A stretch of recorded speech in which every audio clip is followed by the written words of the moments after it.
Jim, how you doing this morning? I am doing well. How about yourself, Keith?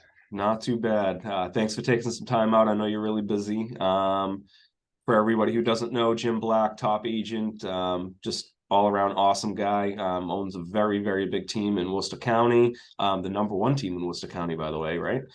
Um, yeah, and thank you again for the other night. Jim served on a panel the other night with top agents in front of a whole bunch of agents of all different backgrounds.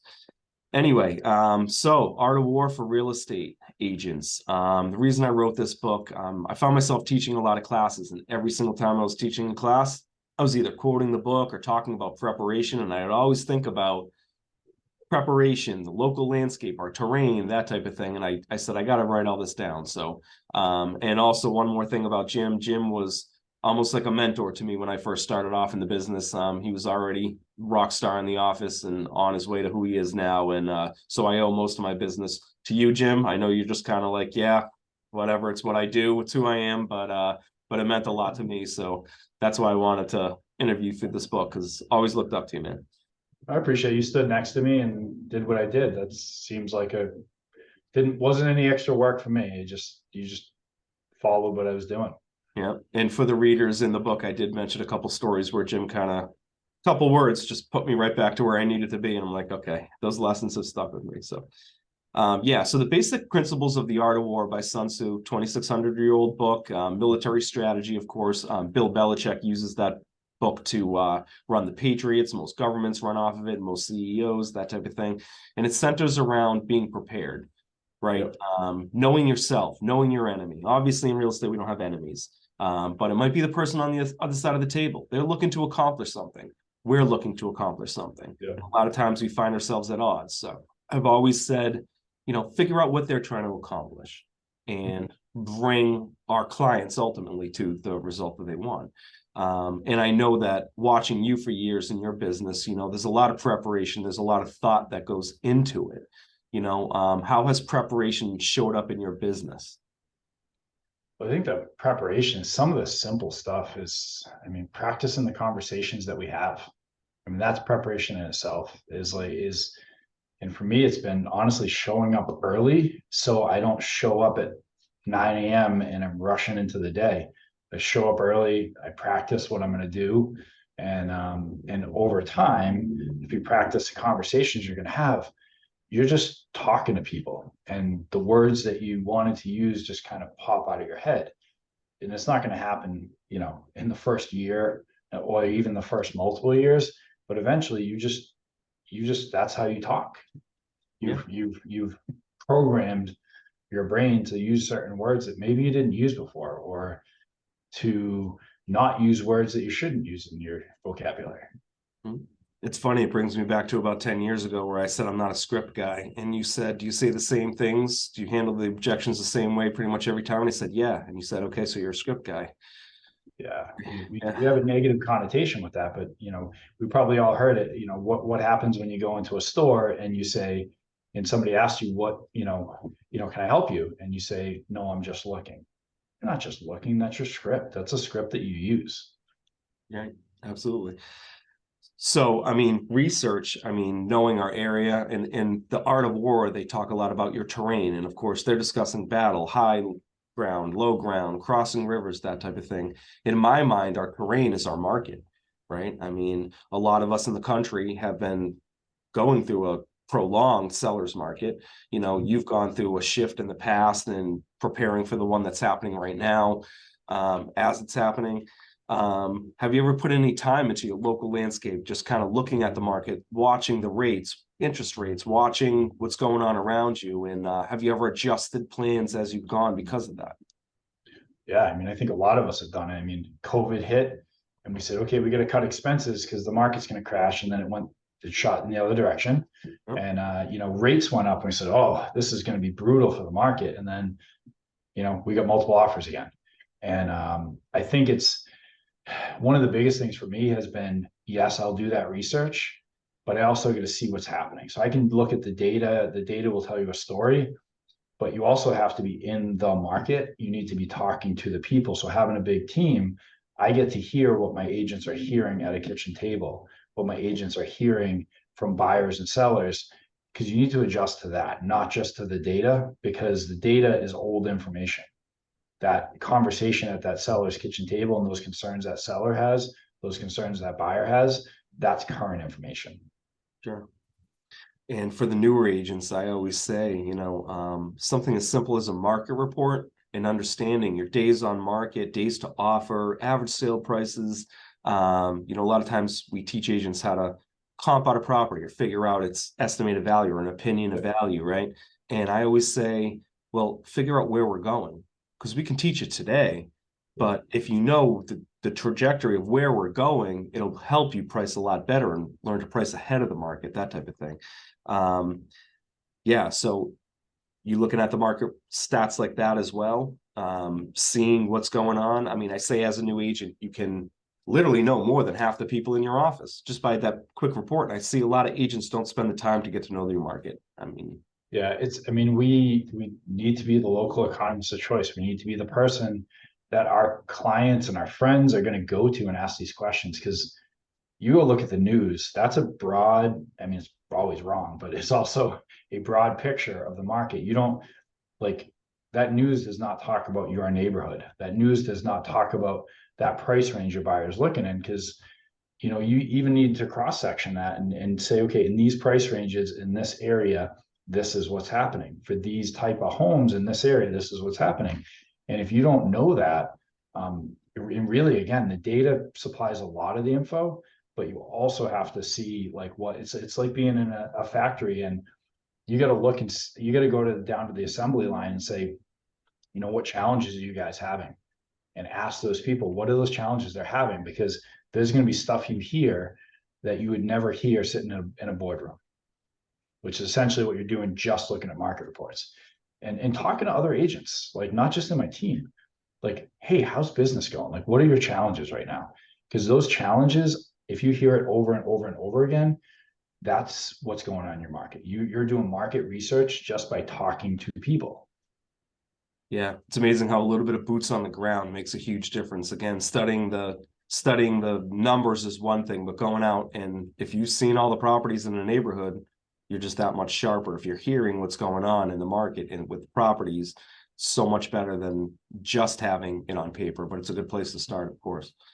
Now, what about yourself? I'm going to preface this by saying one of the panels thank you again for speaking on a panel the other night, but it was a lot about personality types and introverts and extroverts and that type of thing.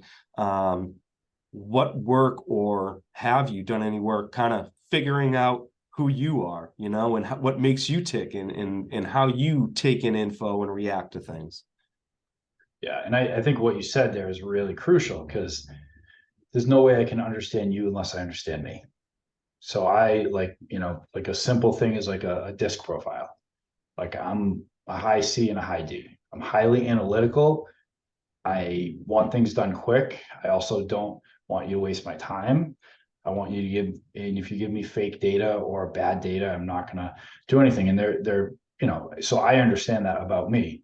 So if I'm meeting with you, who I know is a high I plus a high D, you might give me potentially data that's not as specific as what I'm looking for. But I need to, like, if I want to work with you, I need to know, like, this is what I'm going to get. So I understand you. Or if I come to you, I know if I'm going to sit down with you, Keith, like, I know you want to have everybody like you. That's really important. But I also know that, like, when we're sitting down and we're going through this information, I also cannot go too slow through it, because you want me to get to the point as well. So you want everybody to like you, but you also want people to get to the point, which is also a battle. Like, so we also have to know those battles that we have internally between those different pieces of our personality.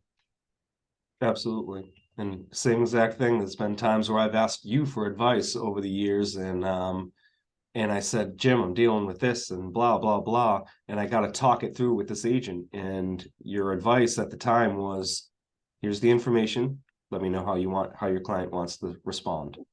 Yeah. And that took a lot of the emotions and the tension out of it by just, here's the facts. You're advocating for your client. Advocate for your client. And that was very helpful for someone like me who can go off. Whereas I know you're very let's get to the point. Here's the information. Let's move on and get to a resolution. So yeah, I really like that. And there's a lot of people we have to deal with in this industry, obviously. And I say deal with, we're working with a lot of people, whether it be a cooperating broker, a home inspector, an attorney, a lender. Sometimes our clients need special treatment or a different type of treatment. So yeah, I think mirror and matching has been a big deal. And that's something we talked about the other night when it comes to whether it's a personality trait or simply how their energy is, you know. Yeah, well, even like, and I'm going to use you just because we're talking here, but like, even like you're someone who you get a text every once in a while, letting you know, like, hey, you know what, you did a good job with ABC.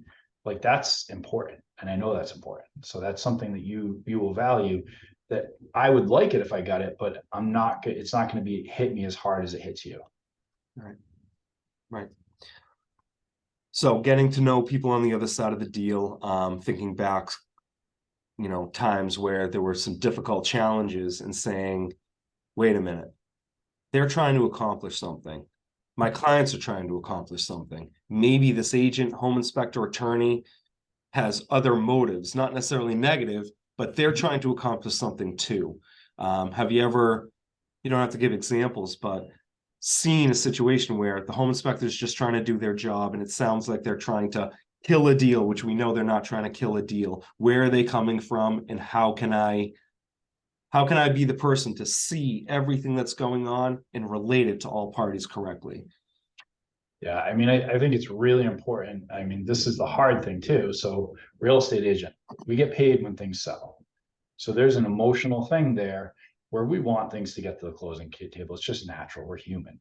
Um, you know, you know, we're trying to survive. However, like, we have to step back. We have to step back and be objective and be the person, because that buyer is either emotionally, I'm going to buy this house no matter how bad it is, or I'm going to find every reason to back out of this house, with which both are not reasonable. And you have to step back and say, okay, like, in this situation, like, we've got all these issues that came up at home inspection.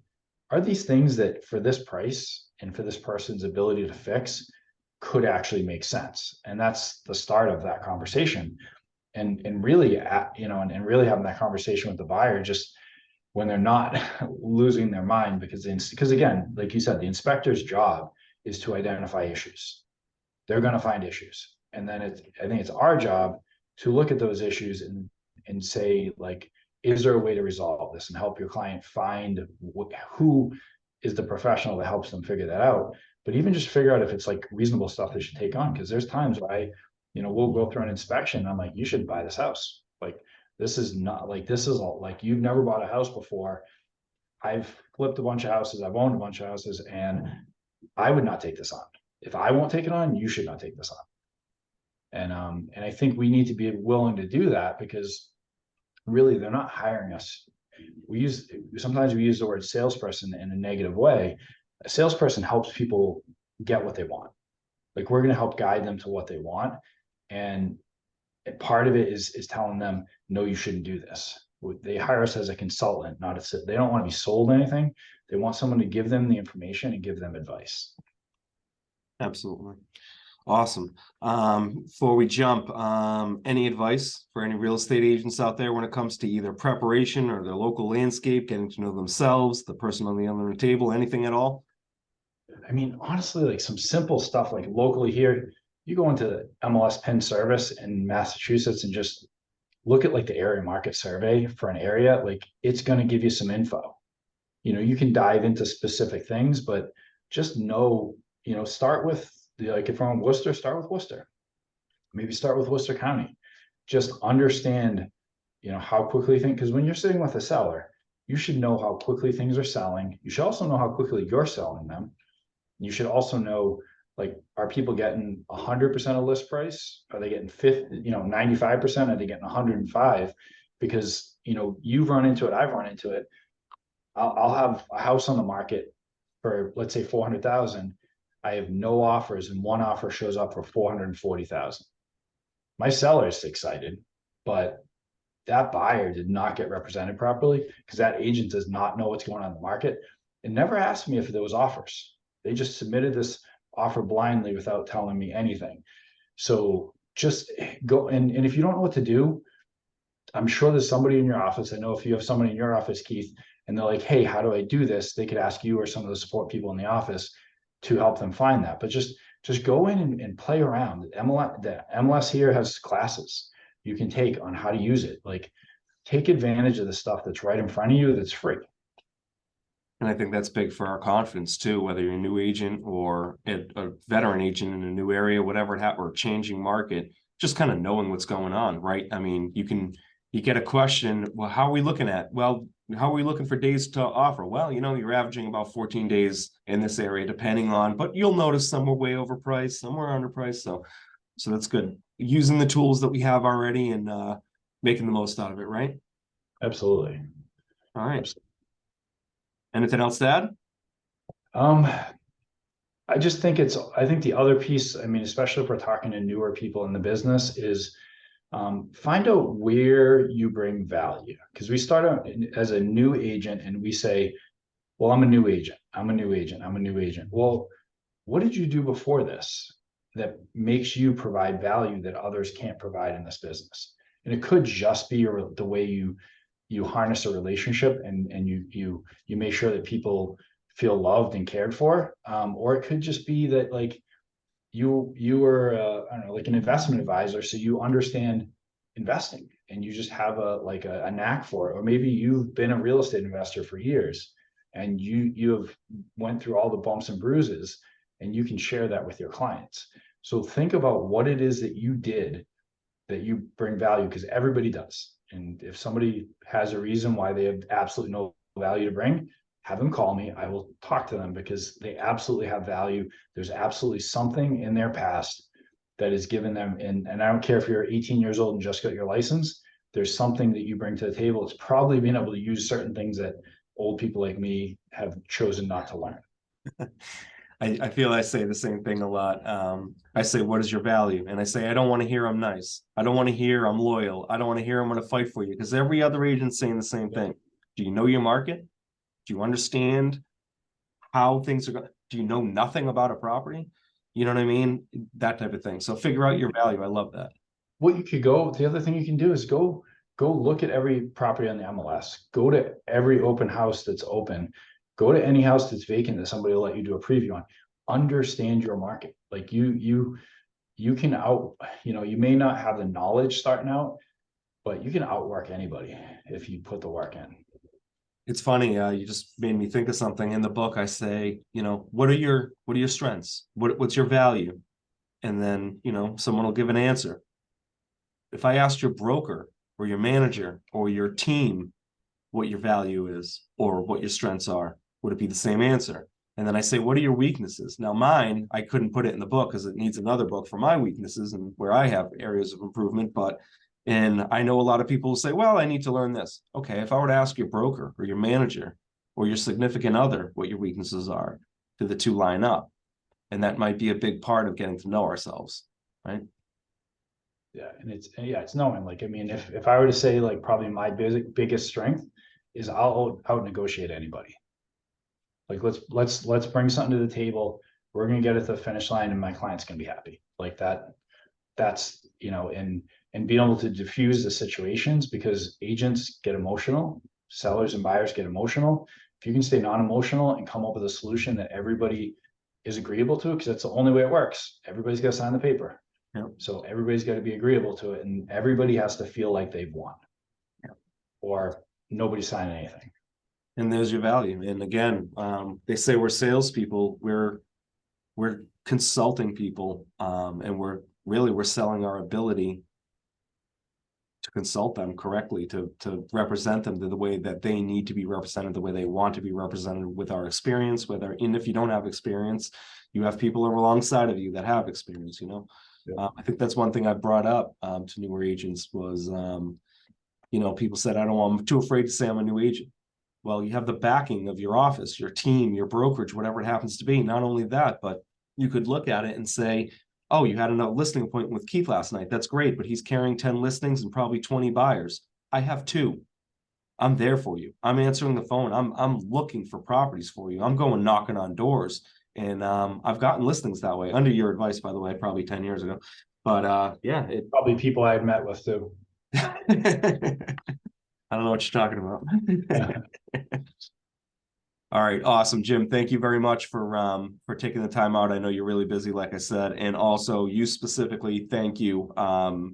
Starting off in this business, I had no idea which way to turn, and in your own way, you were like a mentor to me, and I would have made it as far in business that quickly without your high D.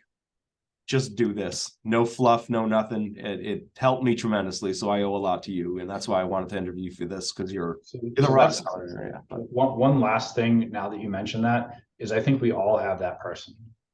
So if you don't feel like, if you're an agent, you don't feel like you have that person, go find that person. Find somebody that you can go copy, follow, that's doing what you want to do. Because I don't know that I would be here had I not had the same thing. I mean, I started on Dave Hill's team years and years ago. Had he not taught me what he taught me in that first year or so, I wouldn't be here either. awesome. Well, thank you very much. This has been very helpful. I'm sure everybody will enjoy everything that you're adding to this. And once again, thank you for more than one reason. I mean, I owe a lot to you, so this is much appreciated. But thank Awesome, you. man. Thank you. All right. Thank you.